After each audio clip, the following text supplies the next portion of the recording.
I had only one job inside Nico Bellini's mansion: protect the voice of a woman who could no longer speak. Donna Elena Bellini, the deaf and non-speaking mother of the most feared mafia boss in the city, trusted no one with her silent signs except me. The quiet caretaker who understood every blink, every trembling finger, every warning in her tired eyes. Nico loved his mother more than his empire, and everyone in the house knew he would never marry any woman Donna Elena refused to accept. That was why Bianca, his beautiful fiancée, was running out of time. The engagement dinner had been set for Friday night, October 18th, inside the Bellini mansion.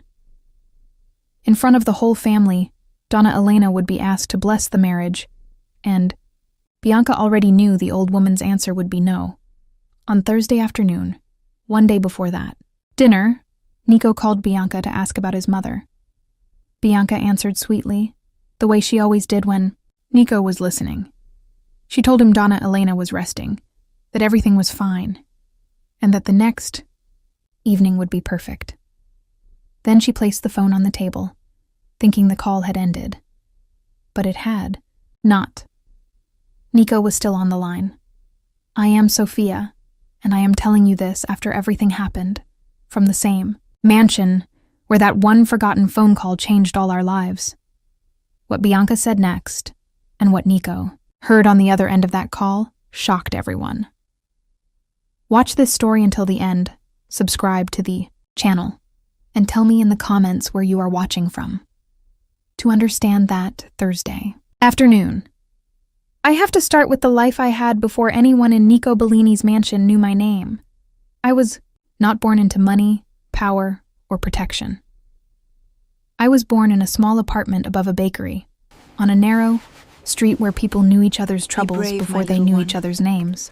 I will be back soon, My mother Sophia. cleaned hotel rooms until her knees gave out. My father drove a taxi at night and slept through most of the day. We were not rich, but we were never ashamed. We learned early that dignity was something poor people had, to protect harder than money, because money could disappear in one bad month, but dignity only left when you handed it away.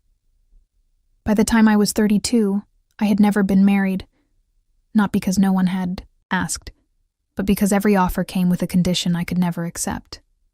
Years ago, I had been engaged to a kind man named Marco, and we were supposed to marry before winter ended. I had already chosen a simple dress.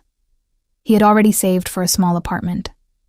It was not a grand dream, but it was honest, and, for a while, honesty felt like enough. Then my younger sister and her husband died in a road accident, leaving behind their newborn son Luca. Everyone told me to send the baby to relatives, to protect my future, to think about my own life before it was too late. Even Marco's family said a man should not begin marriage by raising someone else's child. Marco tried to stand by me at first, but the pressure around us became heavier than love. His mother stopped speaking to me. His brothers told him he was ruining his life.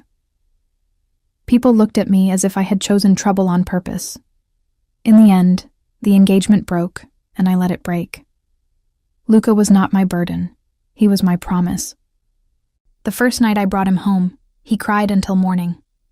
I sat on the edge of my bed with him against my chest, too tired to stand and too afraid to sleep.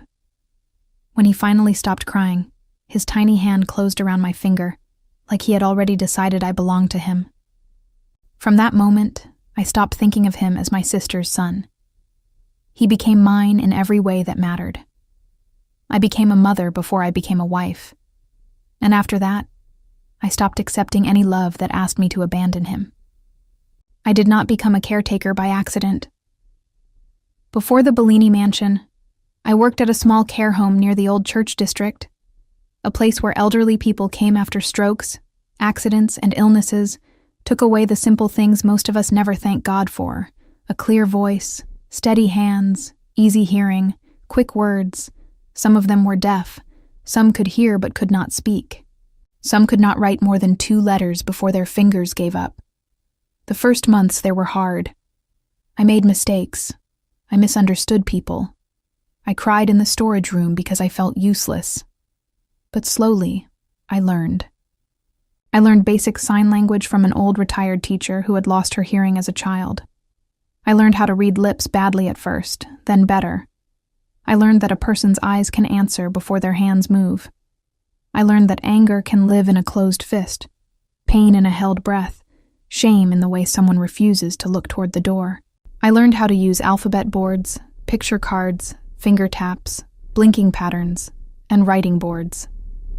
Most of all, I learned that silence is not empty. Silence is full of meaning when someone has the patience to listen. That skill became the reason the Bellini household found me. They did not need an ordinary maid. They needed someone who could understand a woman the whole house had stopped trying to understand. By the time Luca was 8, I had learned how to live with tired feet, unpaid bills, and a smile that only came out when he was watching. He was small for his age, with dark curls that never stayed combed, and a habit of asking questions I could not always answer. Every morning, before school, he would stand in the kitchen doorway while I packed his lunch and ask me if my job was dangerous. I always told him no. That was the first lie I ever told my son for love. The truth was, nothing about Nico Bellini's house felt ordinary. The mansion stood behind black iron gates on a hill above the city, with guards at every entrance, and cameras hidden in places where flowers should have been. People spoke softly inside those walls, not because the house was peaceful, but because everyone knew loud mistakes could cost them more than their job. The marble floors were always shining. The silver was always polished. The curtains were always pulled at the exact same hour. Everything looked perfect from the outside, but perfection in that house felt less like beauty and more like a warning. I was hired as Donna Elena Bellini's caretaker because the last 3 women had quit. One said the silence made her uncomfortable. Another said she could not understand what Donna Elena wanted. The third left after 1 week and refused to explain why. When the housekeeper interviewed me, she placed a wooden board in front of me with letters, simple words, and small symbols on it. "Can you work with this?" she asked. I told her yes. Then she asked if I had ever cared for someone who could not speak and could not hear clearly. I told her about the care home, about the teacher who had taught me signs, about the old men who communicated with 2 fingers and stubborn eyes, about the woman who used 1 blink for yes and 2 blinks for no after her stroke. The housekeeper did not smile, but I saw her shoulders relax. "Then you may last longer than the others," she said. I needed the work too badly to be offended. The pay was better than anything I had ever earned, and Luca needed school fees, medicine for his asthma, and shoes that did not hurt his toes, so I took the job. On my first morning, the housekeeper led me to a large bedroom at the end of the east wing. Donna Elena sat near the window in a pale blue robe. Her silver hair brushed neatly over one shoulder, her hands folded in her lap. She looked fragile at first, like the kind of woman people whispered around. But when she raised her eyes to mine, I knew at once that she was not weak. She was trapped. There is a difference. Weakness has no strength left. Trapped strength is still strength, only locked behind something cruel. Donna Elena could not speak. She could not hear the way others heard, but she watched everything. She watched the servants who avoided her eyes. She watched the guards who treated her like furniture. She watched the doctors who talked over her instead of to her, and when I placed her writing board beside her hand, she looked at me for a long moment, then slowly tapped the wood twice. The housekeeper sighed and said, "That means thank you." But Donna Elena's eyes stayed on me, testing me. I tapped the wood twice back to her, then pointed gently to myself and signed my name the simple way I had learned at the care home. Sophia. Her eyes changed. Not much, just enough. It was the first time I saw her look at someone in that house and believe there might still be a person behind the uniform. From that day on, I began learning her language. 2 taps meant yes. 1 slow tap meant no. A finger against the silver cross at her neck meant someone was lying. A closed fist meant pain. Her eyes moving toward the door meant she wanted the room empty. Her hand resting flat against the blanket meant she was tired. A long blink meant she was remembering something she did not want anyone else to see. Most people in the mansion did not notice these things. They thought caring for Donna Elena meant feeding her, dressing her, moving her chair, and making sure she looked presentable when Nico came to see her. But I learned that real care meant listening to what no one else had the patience to hear. Nico came to his mother every morning. That surprised me at first. Men like him were usually spoken about in fearful whispers. I heard the staff say his name as if it belonged to thunder. Don Bellini, the man no one crossed. The man who could end a business with one phone call. The man whose enemies disappeared from the city before sunrise. But with his mother, he was different. He never entered her room with his guards. He stopped at the door, knocked once, and waited for her eyes to find him. Then he would walk to her chair, bend down, and kiss her forehead. "Good morning, Mama," he would say. Donna Elena would touch his sleeve. Sometimes she would tap twice. Sometimes she would look at me, waiting for me to explain what she could not say. At first, I was afraid to translate. I was afraid of his eyes, his silence, the way even his kindness felt dangerous because power followed him everywhere. But he never rushed me with his mother. He never shouted. He never treated her signs like a burden. "Tell me exactly," he would say, and I would tell him. If she wanted him to eat, I said it. If she wanted him to rest, I said it. If she was angry because he had not visited the day before, I said that too. The first time I told him his mother was angry with him, the room went silent. 2 guards outside the door stopped moving. I thought I had gone too far. Nico looked at his mother, then lowered his head like a guilty son, not a feared boss. "You are right, Mama," he said. I should have come. That was the first time I understood why Donna Elena still had power in that house. It was not because of her name. It was because Nico loved her enough to become small in front of her. Nico trusted me because his mother trusted me. That trust became my protection in the house, but it also made me dangerous to the wrong person. Bianca Rossetti was the wrong person. The first time I saw her, she was wearing white. Not a wedding dress, but something close enough to make every servant understand what she wanted to become. She arrived with perfume, diamonds, and a smile so soft that even the older maids called her graceful. She kissed Donna Elena's cheek in front of Nico. She held the old woman's hand. She told him his mother looked beautiful. Nico seemed relieved. I could see it in his face. He wanted peace. He wanted the 2 women he cared about to accept each other.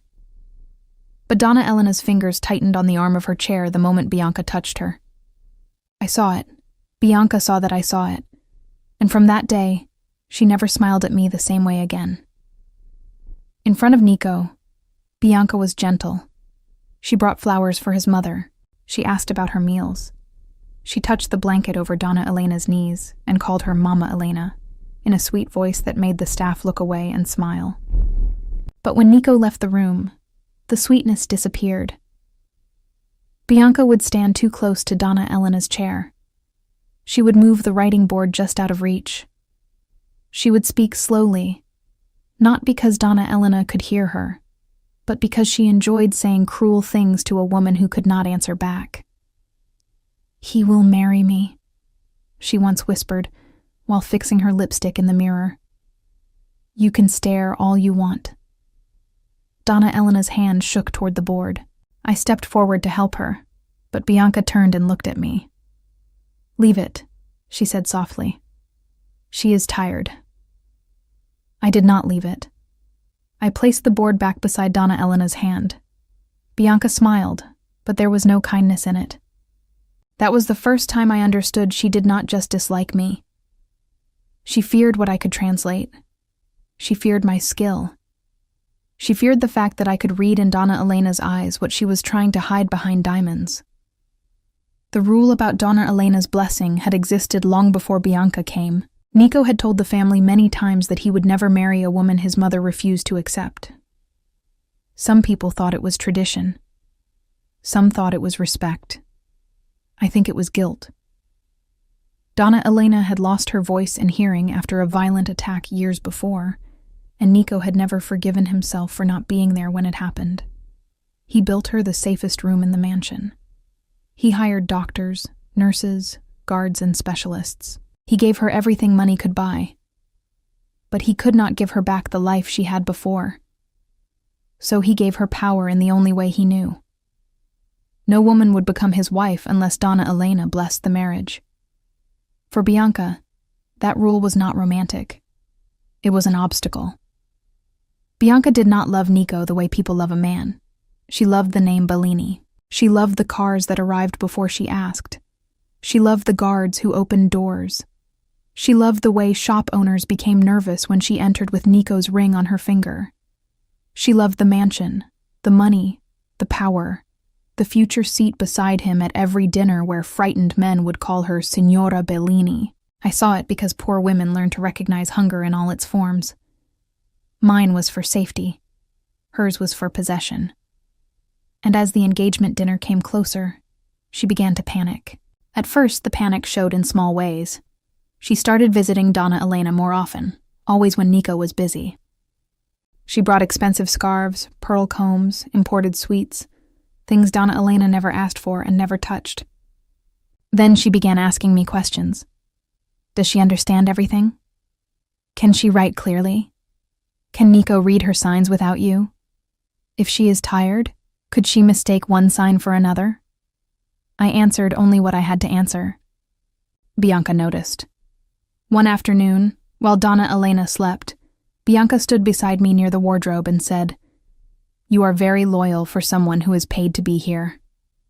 I folded a shawl and said nothing. She tilted her head.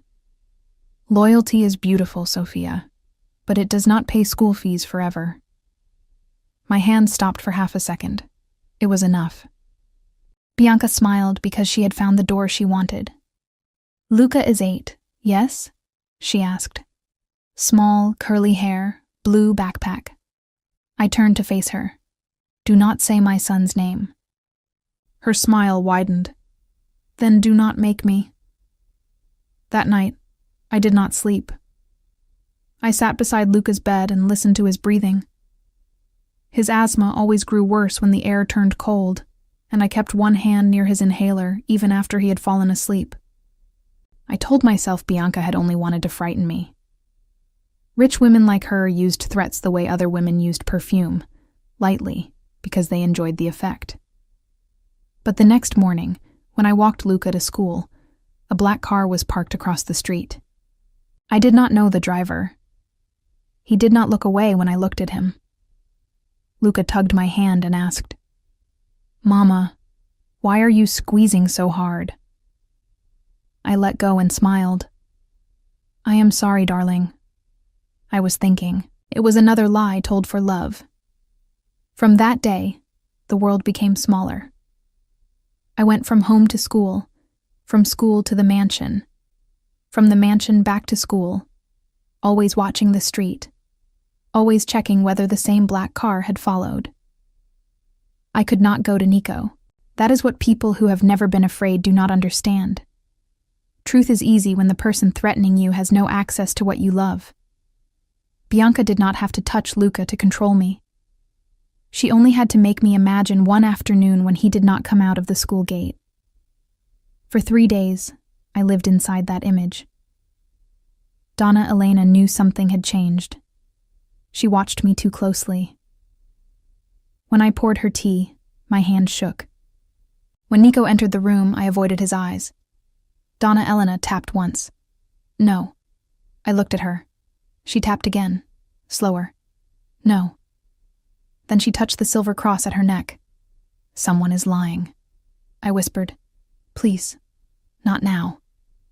Her eyes filled with anger, not at me, but for me. She reached for the board and wrote one shaky word. Luca. My breath left me. "How do you know?" I whispered. She only stared at me, and in that stare was the truth I had forgotten. Silent people still see everything. The engagement dinner was 2 days away. The mansion had become a machine of flowers, music, deliveries, polished glass, pressed tablecloths, and whispered orders. Bianca moved through it like she already owned the walls. She chose the flowers. She changed the seating plan. She told the cook that Nico preferred lighter sauces now, though he had never said such a thing. She inspected Donna Elena's dress for the dinner and rejected the first one because, in her words, black makes her look too severe. Donna Elena looked at me and slowly tapped once. No. I almost smiled, but Bianca was watching. The blue one, I said. Donna Elena prefers the blue one. Bianca turned sharply. Did she say that? I met her eyes. Yes. Bianca stepped closer, her voice low enough for only me. Be careful, Sophia. You are starting to sound like you think you are family. I lowered my gaze, because sometimes survival looks like surrender from the outside. But inside, something in me had begun to harden. That Thursday afternoon, one day before the dinner, Nico left the mansion for a meeting near the docks. Before he left, he visited his mother. Bianca stood beside him, one hand resting lightly on his arm. Donna Elena sat in her chair by the window, her writing board on her lap. Nico looked tired. There were shadows under his eyes, and for the first time, I wondered whether power was just another kind of prison. Mama, he said, kneeling in front of her. The next evening is important. Donna Elena stared at him. Nico swallowed. You know what I asked of you. I will not marry without your blessing. Bianca's fingers tightened on his sleeve. Donna Elena looked at Bianca, then looked away. Nico did not understand that look, but I did. It meant no. It meant danger. It meant please listen before it is too late. Bianca spoke before I could. She is nervous, darling. It is a big night. Nico looked at me. Sophia? My mouth dried. Bianca's gaze touched me like a knife. I thought of the black car outside Luca's school. I thought of my son's small hand in mine. I thought of Donna Elena's trust. She is tired, I said softly. Donna Elena's eyes moved to me, and the disappointment in them hurt worse than anger. Nico stood slowly, then let her rest. He kissed his mother's forehead. I will call later.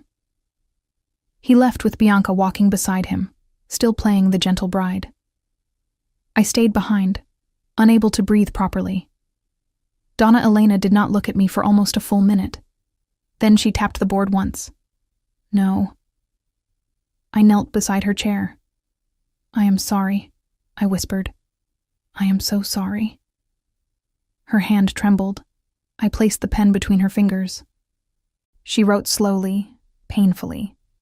Boy, safe? I covered my mouth with my hand. I do not know. She closed her eyes. A tear slipped down her cheek. That was the moment I almost broke. Not because Bianca had threatened me, not because I was afraid, but because a woman who could not speak, who had already lost so much, was still thinking of my child before herself. Later that afternoon, Bianca returned to Donna Elena's room alone. I was folding linen near the wardrobe. Donna Elena was in her chair, facing the garden. Bianca had a phone in her hand. It was Nico's call. I heard his voice faintly through the speaker. How is she? Bianca's face changed instantly. Her mouth softened. Her shoulders relaxed. Even her eyes pretended. She is resting, my love, she said. Sophia is with her. Everything is calm. Nico said something I could not hear. Bianca laughed gently. No, do not worry. The next evening will be perfect. Your mother will bless us. I can feel it. My stomach turned. Donna Elena's fingers curled against the blanket. Bianca listened a moment longer, then said, I love you too. She lowered the phone and touched the screen with her thumb. Then she placed it on the small table near the roses. She thought the call had ended. It had not. Nico was still on the line. I did not know that yet. Neither did Bianca. She turned toward me, and the smile disappeared from her face as if someone had blown out a candle. "Close the door," she said. I did not move. "Close it, Sophia." I closed the door, but I did not step away from Donna Elena. Bianca walked toward the old woman first. She bent down, her diamonds catching the afternoon light. "You are becoming a problem," she whispered, even though Donna Elena could not hear her voice. "A useless, silent problem." Donna Elena stared at her without blinking. Bianca straightened and turned to me. "The next evening, when Nico asks for her blessing, you will make her say yes." My throat tightened. I cannot make her say anything. "Do not be stupid," Bianca hissed. "You are her voice. If you say she accepts me, Nico will believe you. Donna Elena will refuse." Bianca stepped closer. "Then you will translate differently." I looked at the phone on the table, not because I knew Nico was listening, but because I needed somewhere to put my eyes. That would be a lie. Bianca laughed once, cold and small. "You think this house runs on truth?" She leaned closer until I could smell her perfume. "Listen to me carefully. The next evening, in front of everyone, you will tell Nico his mother blesses the marriage. You will guide her hand if you must. You will smile. You will do exactly what I tell you." I shook my head. "No." Bianca's eyes hardened. "Then your son will never come home from school." The room went silent. Even the clock seemed to stop. Donna Elena's hand jerked against the blanket. I felt the floor shift under my feet. Bianca smiled because she saw that she had hit the right place. "Blue backpack," she said softly. "Dark curls. Always waits near the left gate because he likes the guard dog across the street. Children are so easy to find when their mothers are predictable." I could not speak. My body was standing in Donna Elena's room, but my mind was outside Luca's school, hearing the bell ring, watching children run out, searching for the one face I lived for. Bianca continued, "And if you try to expose me, I will tell Nico you twisted his mother's signs because you hate me. I will tell him you filled her head with fear. I will tell him the poor old woman was confused and you used her silence to control this house." "He will not believe you," I whispered. Bianca tilted her head. "Are you sure? You are a servant. I am his fiancée." Her eyes moved to Donna Elena, and she cannot speak. Donna Elena reached for the board, but Bianca snatched it from the table and held it against her chest. "No more little messages," she said. "No more warnings. No more pretending you still have power." I stepped forward. "Give it back." Bianca looked almost amused. "Or what?" My hands curled into fists. I thought of Luca. I thought of the black car.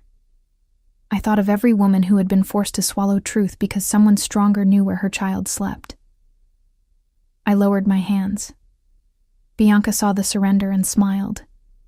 Then she placed the writing board on a high shelf where Donna Elena could see it but could not reach it. Cruel people understand details. That is what makes them dangerous. They do not only take what you need, they place it where you can keep seeing it. "The next evening," Bianca said, "you will save your son by giving me what I want." She turned toward the mirror, fixed one strand of hair, picked up the phone, and finally noticed the screen. For 1 second, she froze. The call was still connected. "Nico?" she whispered. No answer came through the speaker. Her face lost all color. She lifted the phone with shaking fingers. The call ended. She stared at the black screen, then slowly looked at me. I knew then. Nico had heard. Bianca knew it too. But instead of fear, something uglier entered her face. Calculation. "If he heard anything," she said quietly, "you will say I was emotional. You will say you misunderstood. You will say anything I tell you to say." Donna Elena's eyes burned with silent fury. I said nothing. Bianca stepped close enough that only I could hear. "Remember your son." Then she left the room. For a long moment after the door closed, I could not move. The phone call had changed everything, but I did not yet know whether it had saved us or doomed us. Donna Elena tapped the arm of her chair rapidly. I rushed to her. "I know," I whispered. "I know." She pointed toward the shelf. I took down the writing board and placed it in her lap. Her hand shook so badly the first letters broke apart. I held the edge of the board steady while she wrote. "Nico heard?" I looked at the door. "I think so." She closed her eyes, and for the first time since I had known her, I saw hope frighten her more than fear. Hope is dangerous when you have survived too long without it. Downstairs, the mansion had gone strangely quiet. No shouting, no running guards, no slammed doors. That frightened me more than noise would have. If Nico had heard everything, why had he not returned? Why had he not called? Why had the walls not shaken with his anger? An hour passed. Then 2. Bianca did not come back. I finished Donna Elena's tea, helped her wash, and pretended my hands were steady. At 6, my phone buzzed. It was Luca's school number. I nearly dropped it. "Miss Sophia?" the secretary said. "Your son is safe. A driver from your employer is here to take him home." My blood went cold. "What driver?" "A man named Carlo. He said Mr. Bellini sent him." I gripped the phone. "Do not release Luca to anyone. Miss Sophia, Mr. Bellini is here himself." I stopped breathing. "What?" "He is in the office with the principal." My knees almost gave out. "Put Luca on the phone." A moment later, my son's voice came through. "Mama." I closed my eyes. "Luca, are you all right?" "Yes." A tall man came. He bought me a sandwich. He said you were busy. Tears filled my eyes before I could stop them. "Stay with the principal. Do not go anywhere unless I call you again." "Okay." "Mama, are you crying?" "No," I lied. "I love you." "I love you too." When the call ended, Donna Elena was watching me. I turned to her, barely able to speak. Nico was at Luca's school. Donna Elena's hand pressed against her heart. Nico did not come back to the mansion until after dark. By then, Luca was safe in a guarded apartment owned by the Bellini family, with a woman named Rosa, who used to care for Donna Elena. Nico had arranged it without asking me, without announcing it, without giving Bianca a chance to move first. That was when I understood why his enemies feared him. His anger was not loud. It was precise. At 9, a guard came to Donna Elena's room and said, "Don Bellini wants to see Sophia in the library." My legs felt weak as I walked through the corridor. The library was one of the few rooms in the mansion I avoided. It smelled of old leather, cigar smoke, and decisions that could not be undone. Nico stood by the window, his jacket removed, his sleeves rolled to his forearms. He did not turn when I entered.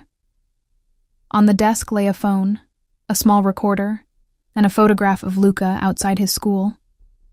The Bellini office lines recorded calls automatically for security.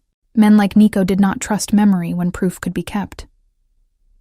That recording had captured Bianca's voice clearly. The sight of Luca's photograph made my stomach twist. "My son," I said. "Is safe," Nico replied.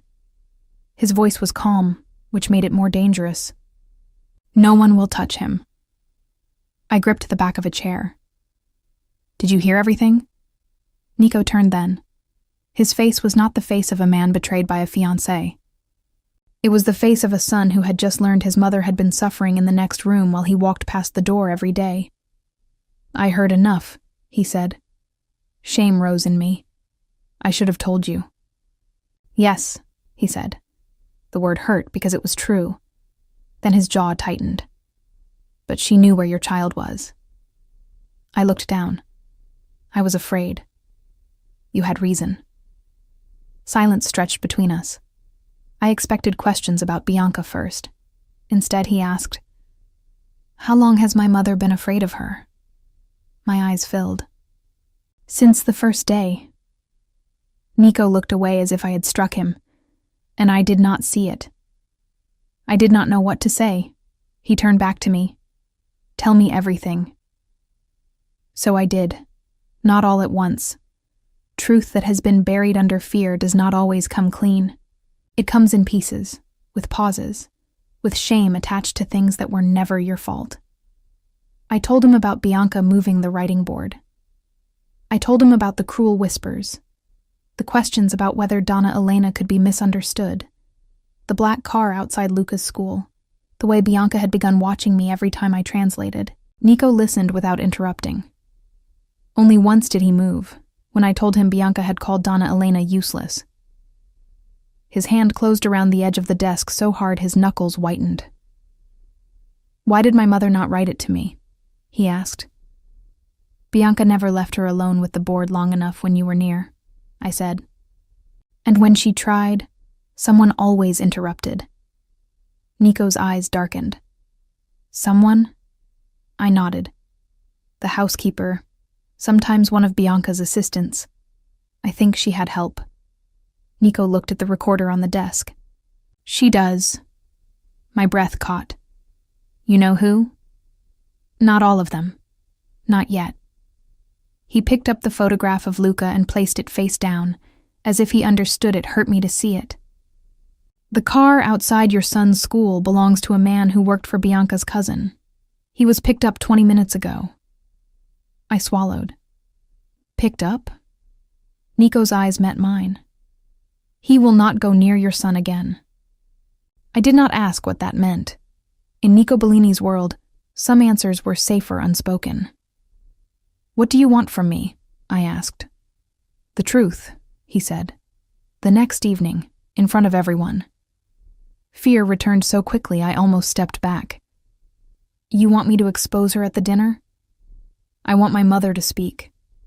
His voice softened on the word mother. "Through you, through the board, however she chooses, but only if she wants to." That last sentence changed something in me. Bianca wanted to use Donna Elena's silence. Nico wanted permission from it. There was a difference. "She will want to," I said, "but Bianca will expect me to obey her." "Then let her expect it." I stared at him. "You want her to think she still controls me?" "Yes. That is dangerous." "I know." "For my son?" His expression shifted. "Your son is under my protection now. Not as a favor, as a debt." "A debt?" "You protected my mother when I failed to see she needed protection." I did not know how to answer that. He walked to the door, then stopped. "Sophia." I looked up. "The next time you are afraid for your son, you come to me. You do not carry that alone in my house." I wanted to believe him. But trust is not a door that opens because someone powerful tells it to. Trust is a lock that needs time. I nodded because it was all I could do. That night, I slept in Donna Elena's room on a narrow sofa near her bed. Luca was safe, but fear does not leave the body simply because danger has moved. It sits in the bones and waits. Donna Elena slept poorly. Twice she woke and reached for the board. The first time, she wrote Luca safe. I told her yes. The second time, she wrote Nico angry. I thought about the man in the library, his controlled voice, his wounded eyes. "Yes," I said, "but not at you." Donna Elena stared at the ceiling for a long time. Then she wrote, "My son blind." I almost smiled, but the sadness in her eyes stopped me. He was trying to trust the woman he planned to marry. Donna Elena tapped once. "No." Then she touched her cross. "Someone is lying." I nodded. "Yes." Bianca was lying.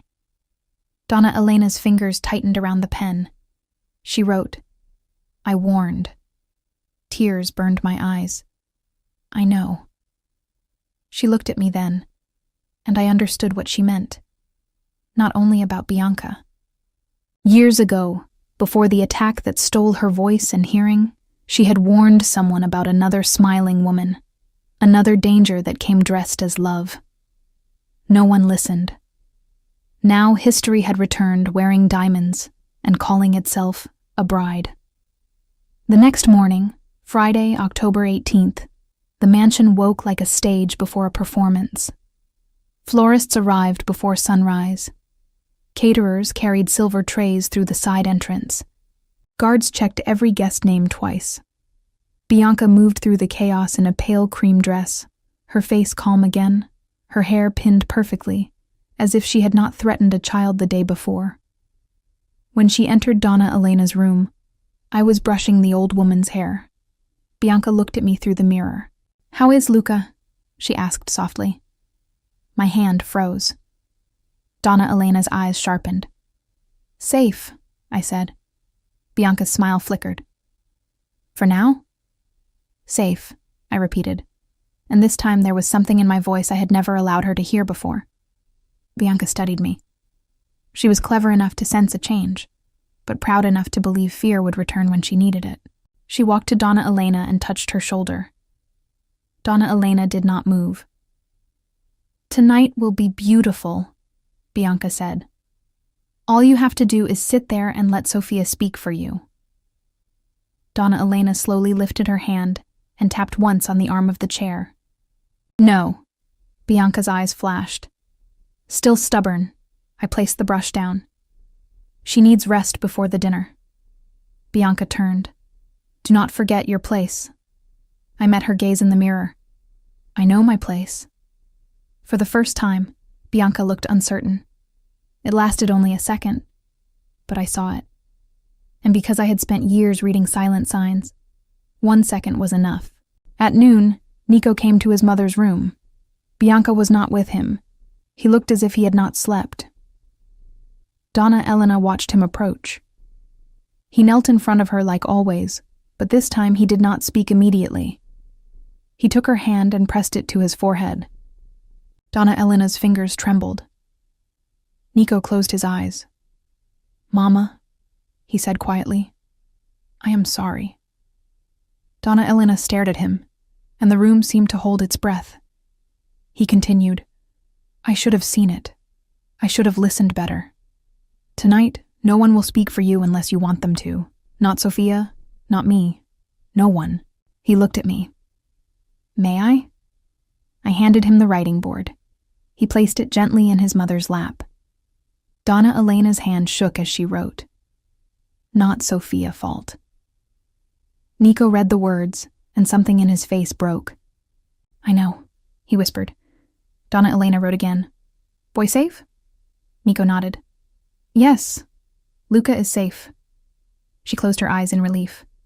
Then she wrote one final word, "Bianca." Nico's face hardened. "Tonight," he said. Donna Elena tapped twice. "Yes." After he left, I realized I was crying. Donna Elena noticed and tapped twice on the board. "Thank you." I laughed softly through tears. "You are thanking me? You are the one saving us." She shook her head slightly. Then she pointed the pen at me, at herself, and then toward the door Nico had used. Together. That one word stayed with me all afternoon. Together. For years I had survived by standing alone. Alone when Marco left. Alone when I brought Luca home. Alone when bills came. Alone when people judged me. Alone when Bianca threatened me. But that day, inside the most dangerous house in the city, a silent old woman reminded me that courage does not always mean standing alone. Sometimes courage means finally letting the right people stand beside you. By evening, the mansion had transformed. The dining hall glowed with candles and chandeliers. Long tables were covered in white linen. Gold plates reflected the light. Men in dark suits stood near the walls, pretending to be guests when everyone knew they were guards. Women in silk dresses whispered behind champagne glasses. The Bellini family had come to witness the blessing, and so had Bianca's family, who smiled too widely and looked too often at the paintings, the marble, the ceiling. already measuring what they hoped would soon belong to her. I stayed near Donna Elena as we entered. She wore the blue dress she had chosen, with the silver cross at her neck and her writing board resting on her lap. The room quieted when Nico walked in. He wore a black suit, no smile, no softness except when his eyes found his mother. Bianca entered last, dressed in ivory, beautiful enough to make people forget beauty can be a weapon. She crossed the room to Nico and touched his arm. "Everything is perfect," she whispered. Nico looked at her hand on his sleeve, then at her face. Almost. She did not understand the warning. Dinner began. People talked. Glasses lifted. Bianca laughed at the right moments and lowered her eyes modestly when older women praised her. Twice she looked at me, reminding me without words what she believed she still held over me. I looked back only once. That was enough. Near the end of dinner, Nico stood. The room went silent. Every chair, every breath, every eye turned toward him. "My family knows why we are here," he said. His voice was calm, but it carried through the hall like a blade wrapped in velvet. "Before I marry, my mother gives her blessing. Without it, there is no marriage." Bianca smiled, though her fingers tightened around her glass. Nico turned to Donna Elena. "Mama." I moved closer to her chair. My heart beat so hard I could feel it in my throat. Bianca's eyes locked on mine. The threat was still there. Do what I said. Make her say yes. Nico stepped down from his place at the head of the table and stood before his mother. "Do you bless my marriage to Bianca Rossetti?" The whole room waited. Donna Elena looked at Bianca. Bianca's smile trembled. Donna Elena looked at me. I placed the writing board in her lap and gave her the pen. Her hand shook badly.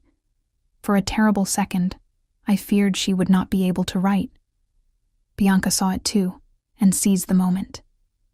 "She is tired," Bianca said quickly, turning to the guests with a gentle laugh. "This is too much for her. Sophia can tell us what she means. Can't you, Sophia?" Every face turned to me. My mouth went dry. I had imagined this moment all day, but imagination is easier than standing in a room full of powerful people, while a woman who threatened your child waits for you to choose fear. Bianca's voice softened. "Sophia knows Donna Elena better than anyone. Tell them." I looked at Donna Elena. Her eyes were on me, steady, tired, trusting. Then I looked at Nico. He gave no command, no pressure, only a small nod, as if to say the choice was mine. I took one breath. Donna Elena will speak for herself. A murmur moved through the room. Bianca's smile vanished. "Do not be dramatic," she said. "She can barely hold the pen." "Then we will wait," Nico said. 2 words. The room went still again. Donna Elena pressed the pen to the board. Slowly, painfully, she wrote the first word. "No." Someone gasped. Bianca stepped forward. "She is confused." Donna Elena kept writing. "No blessing. Bianca hurt me. Sophia protected me." The room erupted. Chairs scraped. Voices rose. Bianca went pale, then red. "This is a lie," she snapped. "That Maid wrote it. She has been turning your mother against me for months." Nico did not look at me. He looked only at Bianca. "Is that what you want to say?" Bianca turned toward him with tears already forming. Perfect tears. Beautiful tears. "Nico, darling, please. Your mother is not well. Sophia has been controlling everything. She hates me. She knows if you marry me, she loses her little power in this house." I saw the plan fully then. She had prepared this speech long before that night. If Donna Elena refused, blame Sophia. If Sophia spoke, call her jealous. If Nico doubted, hide behind his mother's condition. But Bianca had forgotten one thing. She had forgotten the phone. Nico lifted his hand. A guard stepped forward and placed a small speaker on the table. Bianca's eyes widened. "Nico," she whispered. He pressed play. Her own voice filled the room. The next evening, when Nico asks for her blessing, you will make her say yes. You are her voice. If you say she accepts me, Nico will believe you. The room froze. The recording continued. My voice, shaking, said, Donna Elena will refuse. Then Bianca's voice again, colder than the silver knives beside the plates.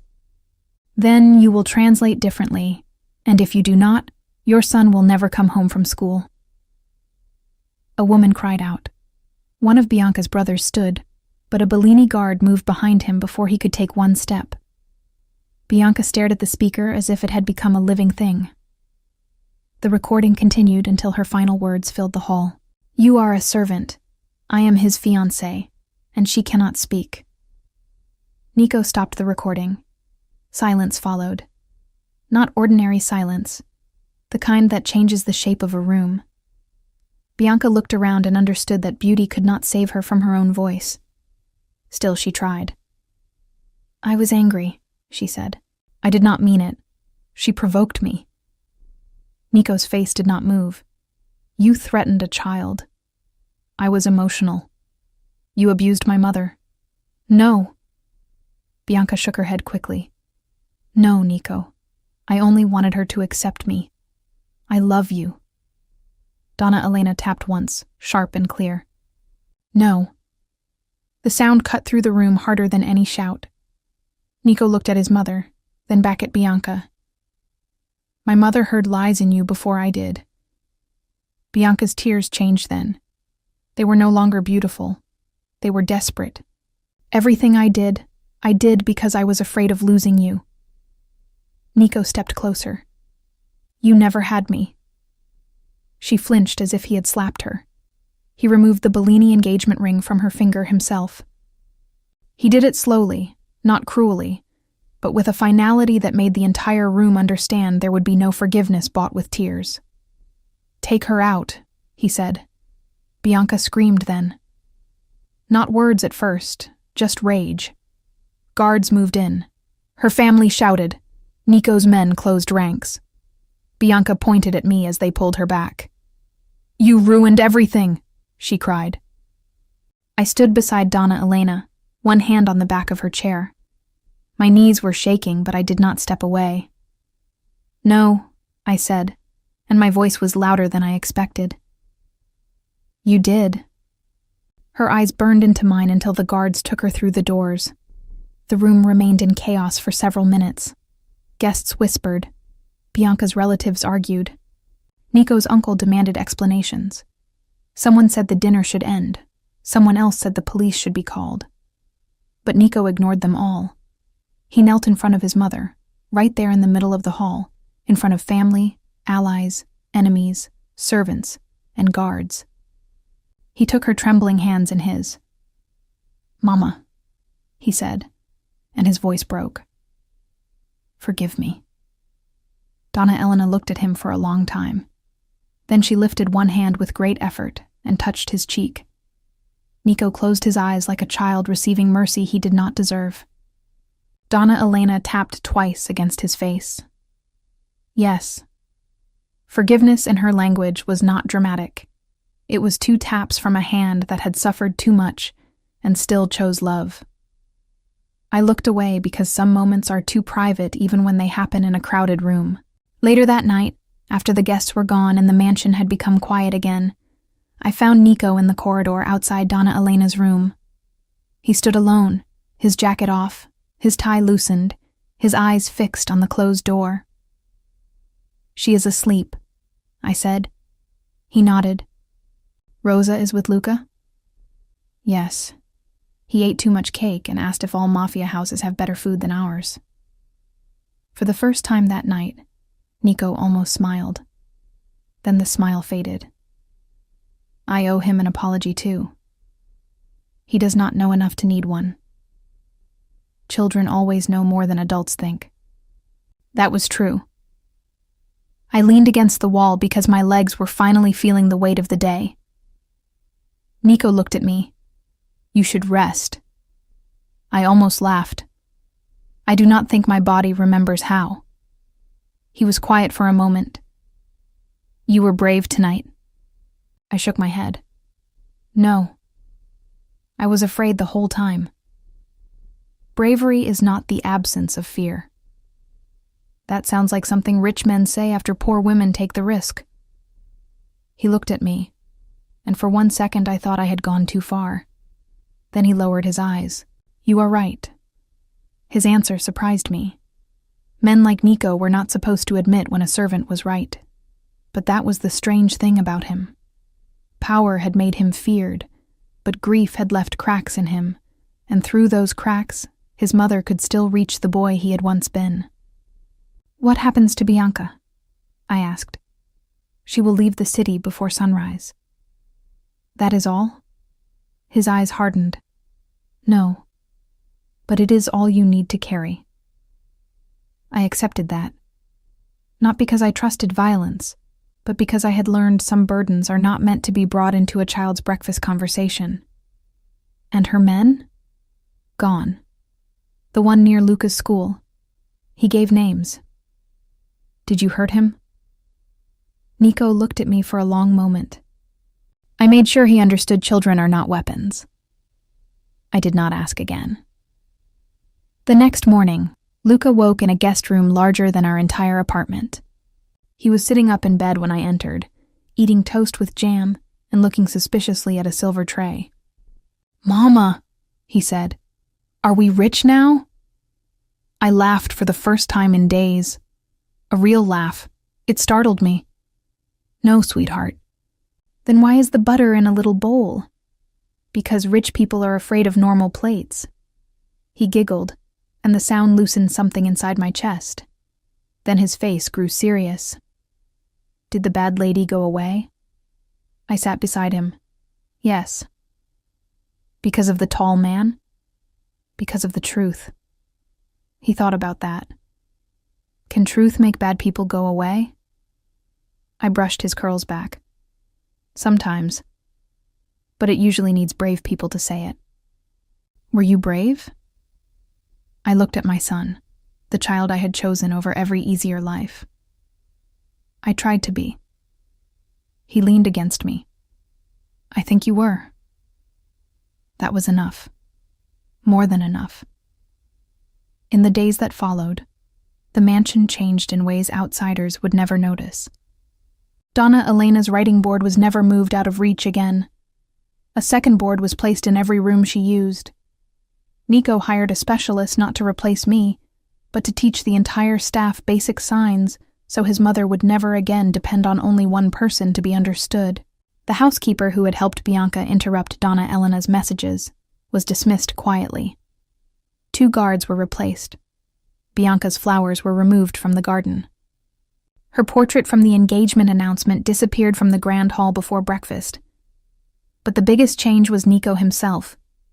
He no longer asked his mother, "Are you all right?" as if the answer could be simple. He sat with her. He waited. He learned the difference between 1 tap and 2. He learned how her eyes moved toward the door when she wanted privacy. He learned that her hand against the cross meant someone was lying. The first time he understood without looking at me, Donna Elena smiled. It was small, barely there, but it changed his whole face. I saw then that love is not always proven by grand gestures. Sometimes it is proven by learning a language no one else cared to learn. As for me, I planned to leave. That may sound strange after everything, but fear does not disappear just because one enemy is gone. The mansion had nearly cost me my son. It had dragged Luca into a world I had spent 8 years trying to avoid. I told myself the smart thing was to take my final pay, thank Donna Elena, and find work somewhere ordinary, somewhere without gates and guards and women like Bianca. I told Donna Elena first. She listened, her board on her lap, her eyes calm. "Luca needs peace," I said, "and I think I do too." She wrote slowly. "You leave because afraid?" I smiled sadly. "Yes." She wrote again. "Good mother's afraid." Then, after a pause, she added, "But do not let fear choose whole life." I had no answer. That afternoon, Nico asked to speak with me in the garden. It was the first time I had been there without pushing Donna Elena's chair. The roses were trimmed too neatly, the paths swept too clean, but the air felt easier outside the walls. Nico stood near the fountain, dressed in black as always, but without the coldness he wore around other men. "My mother says you want to leave," he said. "Your mother reads too much." "She reads correctly." I looked toward the house. "This place is not safe for Luca. It is safer now." "Because you say so?" He did not answer quickly. I respected that. "Because I should have made it safe before," he said. And I did not. I folded my arms. I am not asking for guilt. I know. And I am not staying because you feel responsible. Good. His answer made me look at him. He continued, "Stay only if the work matters to you. Stay only if my mother matters to you. Stay only if you believe your son can be safe here. If not, I will arrange work for you somewhere else, under another name if necessary. Your pay will continue until you are settled." I stared at him. "Why?" "Because my mother is alive in ways I did not see because of you. She was always alive." "Yes," he said softly. "That is the part I will regret." The honesty in his voice unsettled me more than command would have. I was used to men who tried to buy decisions. Nico, for once, was trying not to. "And what if I stay?" I asked.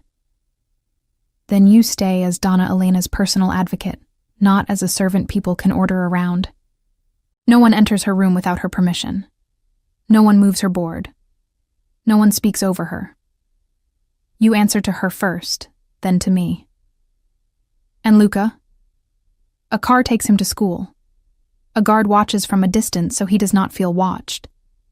His asthma medicine is covered. His life remains his life." I looked at him sharply. "I will not have my son raised like a Bellini."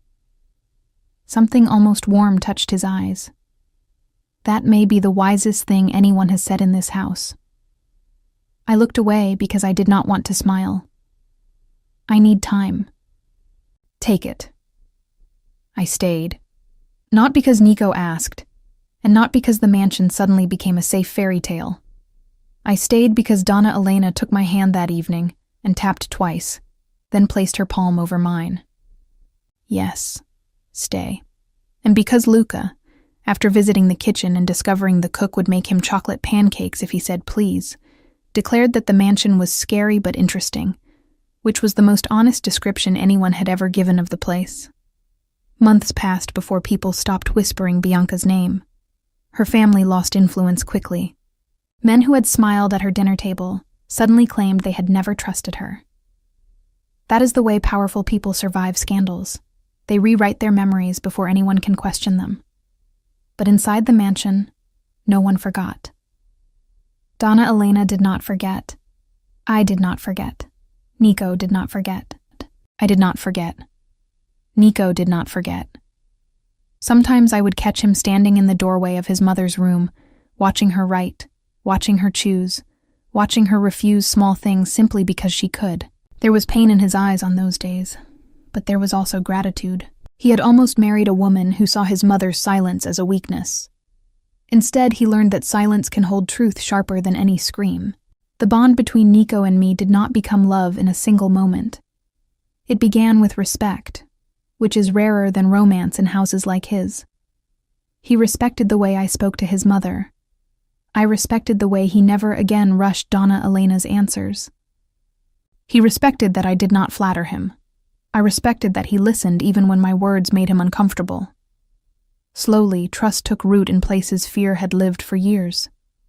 He began walking Luca to the car some mornings, pretending it was because he had business outside. Luca began asking him questions no adult dared ask. Do mafia bosses eat cereal? Do you have to wear black every day? Are you afraid of my mama? Nico answered the last one after a long pause. A little. Luca laughed for 10 minutes. I tried not to, but I failed. The first time Nico heard me laugh without fear, he looked at me as if the sound mattered.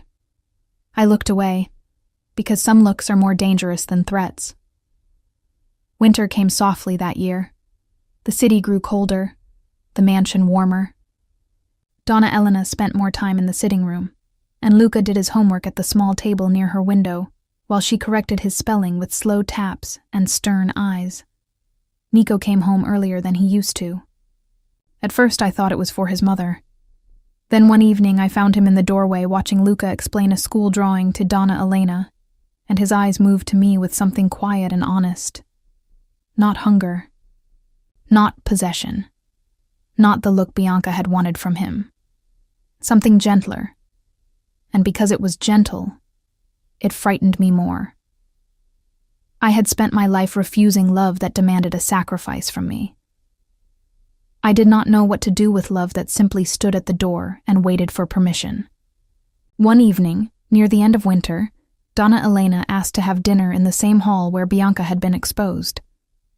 I thought it was a terrible idea. Nico thought so too. But Donna Elena was stubborn in a way that made both of us obey. "Small dinner," Nico said.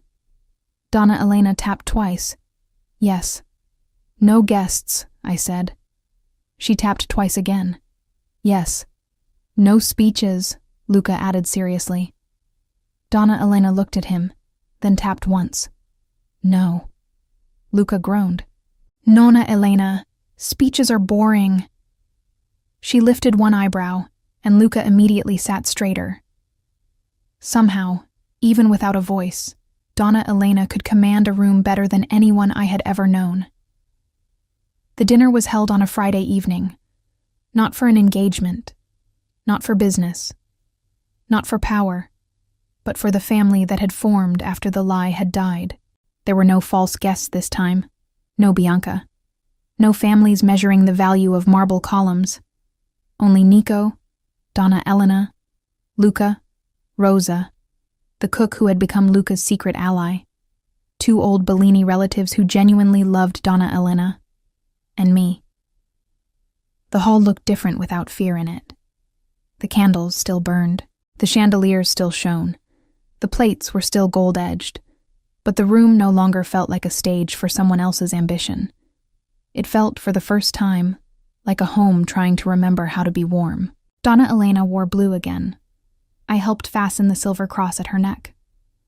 When I stepped back, she looked at me through the mirror and tapped twice.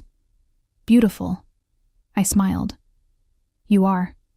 She tapped once. "No." Then she pointed at me. I looked down quickly because praise had always made me uncomfortable. Poor women are used to being useful, not beautiful. Donna Elena knew that. She knew too much. During dinner, Luca talked more than anyone. He told Nico that the cook put too much butter in the potatoes, then asked for more. He told Donna Elena that his teacher said his handwriting was improving, which made Donna Elena tap twice like a queen granting approval. Nico watched him with quiet amusement, and sometimes his eyes met mine across the table. Each time, I looked away first.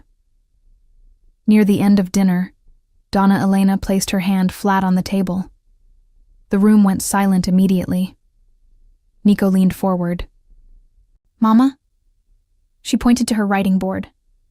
I placed it in front of her, but she pushed the pen toward Nico first. He frowned, not understanding. She tapped twice, then pointed to the empty chair beside him, then to me. My heart began to beat harder. "Donna Elena," I said softly. She ignored me. She took the pen and began to write. Her hand was steadier than it had been on the night Bianca fell. Slowly, letter by letter, she wrote a sentence that made the room stop breathing. "I want my son to marry Sophia, if Sophia chooses him freely." For a moment, I heard nothing. Not the candles, not the silverware, not Luca's little gasp beside me. My face went hot. "Donna Elena," I whispered, "please." Nico did not move. His eyes stayed on the board, then lifted to his mother. "Mama." Donna Elena looked at him with the calm authority of a woman who had survived lies, violence, silence, and still knew exactly what truth looked like. She wrote again. Not servant, not debt, family. Nico's throat moved. He looked at me then, and there was no command in his eyes, no expectation, no arrogance, only shock, tenderness, and something he had been too careful to name. "Sophia," he said quietly, "you do not have to answer anything tonight." That should have made the moment easier. It made it harder, because it proved he understood the one thing I feared most. I had spent years being chosen only when I was useful. I had been useful to Marco until Luca made life complicated. Useful to employers until my body tired. Useful to the Bellini mansion because I could translate a woman no one else understood. But Nico was not asking me to be useful. He was giving me room to be free. Donna Elena pushed the board toward me. There was another line written beneath the first. "My son needs a woman who tells him the truth. Sophia needs a man who will never ask her to abandon her child." Luca looked at me with wide eyes. "Mama," he whispered, "is she asking if Don Nico can be my father?" The room softened and broke at the same time. I covered my mouth, but a laugh and a sob came together. Nico looked at Luca, and for the first time since I had known him, the feared Don Bellini looked afraid of an 8-year-old boy's answer. "Only if your mother wanted that," Nico said. "And only if you did too." Luca studied him seriously. "Would I have to wear black?" Nico blinked. Rosa turned her laugh into a cough. I closed my eyes. Nico said, "No." "Could Mama still tell you when you are wrong?" "She already does." "Would Nonna Elena live with us?" Donna Elena tapped twice so hard the board jumped. "Yes." Luca nodded, as if this were a business negotiation. "Then I think maybe it is okay." Everyone laughed softly then, even Nico. But I could not laugh for long. My eyes were full. I looked at Donna Elena. "You are asking too much." She tapped once. "No." Then she wrote, "I am giving blessing before asking. Your choice. Always your choice." Nico stood slowly and came around the table, but he did not come too close. He stopped a few steps away, as if distance itself were a form of respect. "Sophia," he said, and his voice was lower than I had ever heard it. "My mother is bold." A small laugh escaped me through tears. "Your mother is dangerous." Donna Elena tapped twice. "Yes." Nico smiled faintly, then grew serious.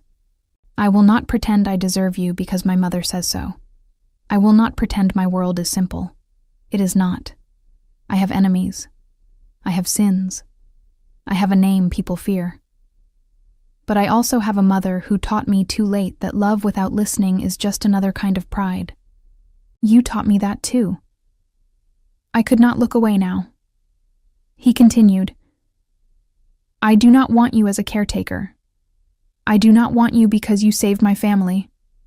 I do not want you because I owe you. I want you because when you entered this house, you saw the person everyone else missed.